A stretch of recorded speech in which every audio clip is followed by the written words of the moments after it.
Баршаға сәлем достар, сіздермен тағы спорт жаңалықтары. Видеоны бастамас бұрын арнаға тіркелеміз, видеоға лайк басамыз, комментария жазамыз. Қазақстандық нокаутшының қарсыласы айқас алдынан Головкиннің атақты сөзін айтты.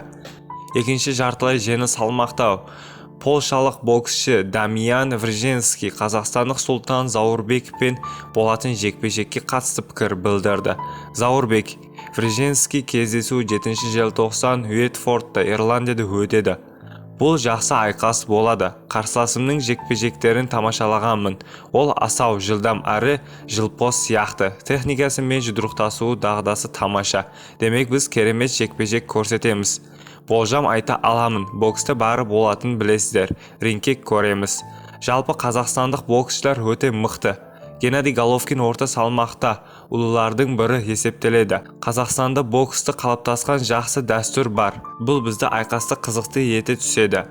Бізде өзіміздің биг драм шоу болады деп сенемін, дейді Вреженский. Сіздермен спорт жаңалықтары болды. Арнаға тіркеліп, видеоға лайк басуды ұмытпаңыздар. Ең соңғы жаңалықтар тек қана бізде болады.